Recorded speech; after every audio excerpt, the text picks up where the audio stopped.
Welcome to Aadya TV. మనతో పాటు BRS senior నాయకుడు దేవి ప్రసాద్ ఉన్నారు. ఆయన అడిగి తెలుసుకునే ప్రయత్నం చేద్దాం. సార్, ఇప్పటికీ దాదాపుగా ఇప్పుడు వస్తే బతుకమ్మ పండుగ మూడో పండుగ కాంగ్రెస్ పార్టీ అధికారంలోకి వచ్చిన నుంచి. మరి ఇక్కడ గత ప్రభుత్వం బీఆర్ఎస్ ప్రభుత్వం ఉన్నప్పుడు నాణ్యమైన సీరియల్ ఇయ్యలేదు అని చెప్పిన ఈ రేవంత్ రెడ్డి మా ప్రభుత్వం వస్తే మాత్రం మహిళలకు పెద్దపీట వేస్తామంటున్నాడు. ఇప్పుడు ఇంద్రమ్మ సీరియల్ అంటున్నాడు. ఆ సీరియల్ ఏ విధంగా ఉండబోతున్నాయి ఈ రాష్ట్రంలో? రేవంత్ రెడ్డి పిసిసి ప్రెసిడెంట్ ఉన్నప్పుడు కేసీఆర్ గారి నాయకత్వంలో ఆనాటి ప్రభుత్వం ఆడపిల్ల ఇంటికి వస్తే బతుకమ్మకు చీర పెట్టేటువంటి సాంప్రదాయాన్ని కొనసాగించాలి, పేదలకు అందరికీ చీరలు ఇవ్వాలని ఓ పథకం పెట్టిండు. అది రేట్ ఎంత కాదు, మహిళలకు ఇస్తున్నటువంటి గౌరవానికి ఒక ప్రతీకగా చీరనివ్వడం అనేటువంటిది ఒక సాంప్రదాయంగా కొనసాగింది. ఆ సాంప్రదాయానికి వచ్చినటువంటి చీరల్ని నాణ్యత లోపం ఉందని, మీరు 2 చీరలు ఇస్తున్నారు, మేము 3 ఇస్తామని తగలబెట్టినటువంటి సందర్భాలని కూడా మనం చూసినాం.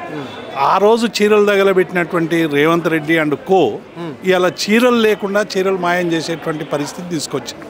అసలు ఏ మహిళకు ఒక చీర ఇచ్చి గౌరవించేటువంటి సాంప్రదాయం లేదు. 2500 ఇస్తామన్నారు, మహిళలకు సంబంధించి అది లేదు. స్కూటీలు లేవు, తులం బంగారం లేదు. మహిళలకు ఇచ్చినటువంటి ఏ వాగ్దానాలు, ఏ ఒక్క వాగ్దానం కూడా అమలు చేయలేదు. అంటే ఇక్కడ ఈ రాష్ట్రంలో కోటి మహిళలను కోటీశ్వరాలను చేస్తామని చెప్పేసి ఇక్కడ వాళ్ళు ఒక స్లోగన్, ఒక నినాదం కూడా తీసుకొని వచ్చారు. ఇక్కడ మహిళలకే ఏ విషయంలో అయినా మహిళలకి పెద్దపీట వేస్తున్నాం. ఇంద్రమ్మ ఇండ్ల విషయంలో కావచ్చు, తెల్ల రేషన్ కార్డు విషయంలో కావచ్చు, అనేక అంశాలపైన మహిళలకు అన్నీ మేము అన్నీ ఇస్తూనే ఉన్నాం, కొన్ని అటు ఇటు అవుతున్నాయి అని చెప్పేసి కూడా కొంతమంది కాంగ్రెస్ నాయకులు చెప్తున్నారు. దీన్ని ఎట్లా చూస్తారు మీరు? ఇప్పుడు కాంగ్రెస్ నాయకుల మాటలు వింటే మన ఊళ్ళల్లో పండుగ అప్పుడు వచ్చి చెప్తుంటారు, చార్మినార్ రాసిస్తాము, అది రాసిస్తాము, ఇది రాసిస్తాము, తనది కాదు కానీ అన్ని ఇస్తున్నామని చెప్తాడు. రేవంత్ రెడ్డి పరిస్థితి కూడా అందేది. ఒక వైపేమో ఇచ్చిన హామీలు అమలు చేయమంటే నా దగ్గర పైసలు లేవు, నన్ను ఎవడు నమ్ముతలేడు, నన్ను కోసుకున్నా వండక తిన్నా నా దగ్గర డబ్బులు లేవని చెప్తున్న రేవంత్ రెడ్డి అన్ని ఇచ్చినామని అబద్ధాలు ఆడుతున్నాడు. ఏమి ఇచ్చిండు? మహిళలకు కోటీశ్వరు మహిళలను ఎక్కడ చేసిండు? తులం బంగారం ఇచ్చిండా, పెన్షన్లు ఇచ్చిండా, లేకుండా మహిళలకు స్కూటీలు ఇచ్చిండా, ఏమి ఇచ్చిండని? కాబట్టి ఇవన్నీ కూడా అబద్ధపు ఇచ్చినటువంటి హామీలు, అబద్ధపు మాటలు తప్ప అసలు తెలంగాణ ప్రభుత్వం రేవంత్ రెడ్డి పీరియడ్లో మహిళలు మేము ఆత్మగౌరవంగా ఇది తీసుకున్నామని చెప్పుకునేటువంటి ఒక్క స్కీమ్ చెప్పానండి. ఏ ఒక్క స్కీమ్ కూడా ఇవాళ అది గ్యాస్ కానీ 200 యూనిట్లు కానీ ఏది కూడా సన్న బియ్యం కానీ ఏది కూడా ఇవాళ సన్న బియ్యం అంతా కూడా మొత్తుకుంటున్నారు. అసలే ఆ బియ్యంలో నూకలు ఎక్కువ, పురుగులు ఎక్కువ, ఆ సన్న బియ్యం తక్కువ అని. కాబట్టి ఇలా మొత్తంగా కూడా ఇవాళ రాష్ట్రం అంతా కూడా తీవ్రమైనటువంటి సంక్షోభంలో ఉంది.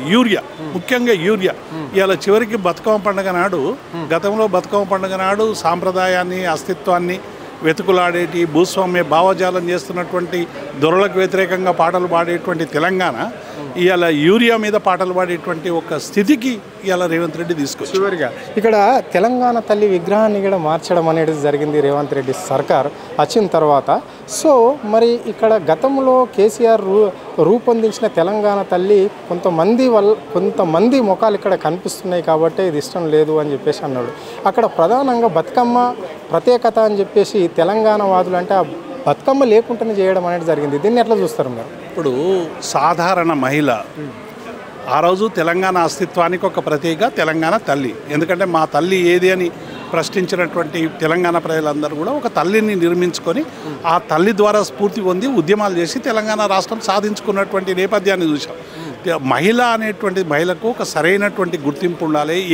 తెలంగాణ తల్లి కనబడంగానే 2 చేతులు ఎట్టి దండం పెట్టాలి, గౌరవంగా ఉండాలనేటువంటి పద్ధతిలో ఆ రోజు తీర్చిదిద్దాం. ఇవాళ మా తెలంగాణ మహిళను ఏం చేసిండు? చేతుల బతుకమ్మ పెట్టి కాంగ్రెస్ కార్యకర్తగా చేసిండని ఇప్పుడే మా మహిళలందరూ కూడా చెప్తా ఉన్నారు. కాంగ్రెస్ కార్యకర్తగా తెలంగాణ తల్లిని మార్చిండు. ఇవాళ చెయ్యి అభయస్థం కోటేయమని అడుక్కునేటువంటి పద్ధతిలో, అంటే తెలంగాణ అస్తిత్వాన్ని కూడా తన రాజకీయ స్వార్థం కోసం ఉపయోగించుకుంటున్నటువంటి రేవంత్ రెడ్డికి మహిళలు జవాబు చెప్తారు. ఎందుకంటే ఎంత దూరం లేదు, ఈ బతుకమ్మ నాడు చీరలు ఇవ్వని రేవంత్ రెడ్డికి, యూరియా ఇవ్వని రేవంత్ రెడ్డికి, స్కూటీలు ఇవ్వని రేవంత్ రెడ్డికి, పెన్షన్లు పెంచని రేవంత్ రెడ్డికి సరైనటువంటి సమాధానం బతుకమ్మ పాటలోనే ఈసారి చెప్తారని మేము భావిస్తా ఉన్నాం. Okay, right. ఇది పరిస్థితి. అంటే 6 గ్యారంటీలు అన్న ఈ రేవంత్ రెడ్డి ఏ ఒక్క గ్యారంటీని కూడా అమలు చేయకుండా ప్రజలను తప్పుతో పట్టించిండు అని చెప్పేసి ఇక్కడ ఆయన చెప్తున్నాడు. అది కాకుండా ఇక్కడ తెలంగాణ పండుగ అంటే ఎంతో సాంప్రదాయకంగా ఉద్యమంలో నుంచి వచ్చిన ఈ పండుగ భావజాలను కూడా తుంగల దొక్కే ప్రయత్నం ఇక్కడ రేవంత్ రెడ్డి చేసిండు. కాబట్టి ఆ విగ్రహంలో కూడా ఆయన మార్చిన విగ్రహంలో తెలంగాణ బొమ్మ, తల్లి బొమ్మలో ఆయన బతుకమ్మను తీసేయడంతో ఇక్కడ మహిళలు మాత్రం ఆవేదన వ్యక్తం చేస్తున్నారు. రాబోయే రోజులలో రేవంత్ రెడ్డికి రోజులు దగ్గర పడ్డాయని కూడా ఆయన చెప్పడం అనేది స్పష్టంగా జరిగింది. కెమెరా పర్సన్ రఘుతో అరుణ్, ఆద్య టీవీ, హైదరాబాద్.